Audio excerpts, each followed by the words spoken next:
जय श्री राम दोस्तों, मैं कल्याण भगत स्वागत करता हूं आपका अंबे कल्याण चैनल पर। दोस्तों, आज मैं एक बहुत जरूरी और संवेदनशील विषय पर बात करने वाला हूं। दोस्तों, आज की वीडियो हर उस इंसान के लिए है जो आध्यात्मिक मार्ग की ओर आकर्षित हो रहा है, और उनके लिए भी है जो बिना सोचे समझे इस मार्ग में कदम रख चुके हैं। दोस्तों, आध्यात्मिक मार्ग बाहर से जितना शांत और आकर्षक दिखाई देता है, अंदर से उतना ही कठिन, अकेला और जिम्मेदारी से भरा होता है। और दोस्तों, आजकल क्या हो रहा है, आध्यात्मिक विषय और आध्यात्मिक मार्ग को एक धंधा बना दिया गया है। कुछ लोग सच में मां भगवती के द्वारा चुने गए हैं, जिनका जन्म ही लोगों तक प्रकाश, शांति और सही दिशा पहुंचाने के लिए हुआ है। लेकिन दूसरी तरफ कुछ लोग सिर्फ पैसे, नाम और पहचान के लिए खुद को साधक, तांत्रिक या सिद्ध पुरुष बताने लगे हैं।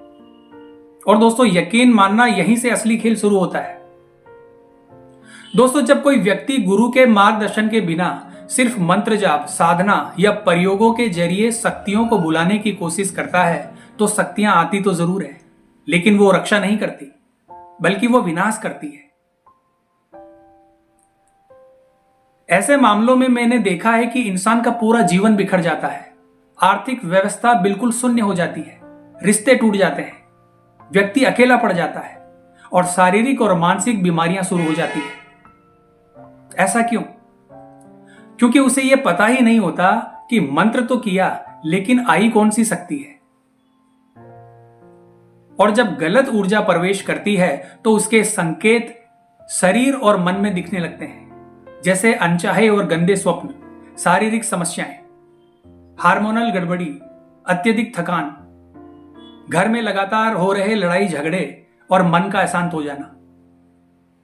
इसलिए दोस्तों, शास्त्रों में कहा गया है कि गुरु के बिना साधना अंधेरे में चलने जैसा है।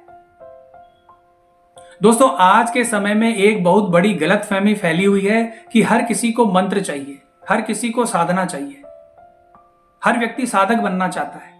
लेकिन सच तो यह है दोस्तों कि जो आत्माएं वास्तव में इस कार्य के लिए बनी होती है, उन्हें किसी लंबी चौड़ी साधना की आवश्यकता नहीं होती। उनकी उपस्थिति ही उनकी ऊर्जा होती है, उनका भाव ही साधना होता है, और वो लोगों को जोड़ते हैं, डराते नहीं। इसीलिए दोस्तों, आजकल अच्छे लोगों को भी खुद को बार बार साबित करना पड़ता है, क्योंकि नकली लोगों ने आध्यात्मिक मार्ग को पूरी तरह से बदनाम कर दिया है। अब बात करते हैं दोस्तों कुंडलिनी शक्ति और चक्रों की। दोस्तों, आजकल सोशल मीडिया पर कुंडलिनी शक्ति को ऐसे पेश किया जाता है जैसे कोई हलवा है जिसे आप बिना दांतों के खा लोगे। सच तो यह है दोस्तों कि कुंडलिनी का जागरण इंसान को अंदर से पूरी तरह से तोड़ देता है, क्योंकि जैसे ही वो जागती है, इंसान अकेला होने लगता है, उसके पुराने कर्म उसके सामने आने लगते हैं, दिमाग में विचारों की बाढ़ सी आ जाती है, नींद उड़ जाती है, शरीर दर्द और थकान से भर जाता है, दुनिया से कटाव होने लगता है। और यकीन मानना दोस्तों, ये कोई 10 मिनट की वीडियो में समझाने जैसी चीज नहीं है। और आज तो हालत यह है दोस्तों कि 15-16 साल के छोटे छोटे बच्चे घर में दरवाजा बंद करके चक्र जागृत करने लगे हैं। माता पिता को पता ही नहीं होता कि उनके बच्चे किस आग से खेल रहे हैं, और फिर जब स्थितियां बिगड़ती है तो उसे सुधारने में सालों लग जाते हैं। दोस्तों, धार्मिक होने का मतलब यह नहीं है कि आप हर समय मंत्र जाप करें। धार्मिक होने का मतलब है साफ कर्म, साफ नीयत और सच्ची भक्ति।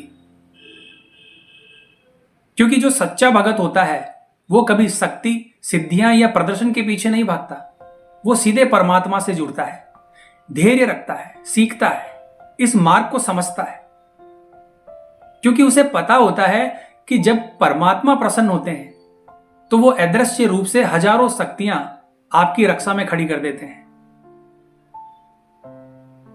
दोस्तों, आप क्या सोचते हैं इसका मुझे नहीं पता, पर मेरे अनुसार सबसे बड़ा धर्म है कर्म।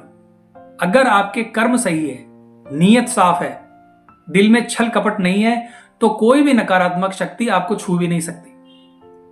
लेकिन अगर आपकी नीयत गलत है तो शक्ति आपके पास आएगी तो जरूर, पर वो विनाशकारी होगी।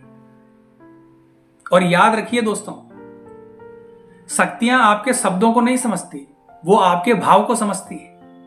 आप किस भाव से साधना कर रहे हैं, उसी भाव की ऊर्जा आपके जीवन में प्रवेश करती है। इसीलिए दोस्तों, धर्म का मजाक मत बनाइए, आध्यात्मिक मार्ग को इतना आसान और शॉर्टकट मत समझिए। सिर्फ और सिर्फ भक्ति कीजिए और अपने कर्मों को सही रखिए, तभी आपका मंत्र जाप, आपकी पूजा पाठ और आपकी साधना सफल होगी। नहीं तो लाख कोशिश कर लीजिए दोस्तों, आप कुछ भी हासिल नहीं कर सकते।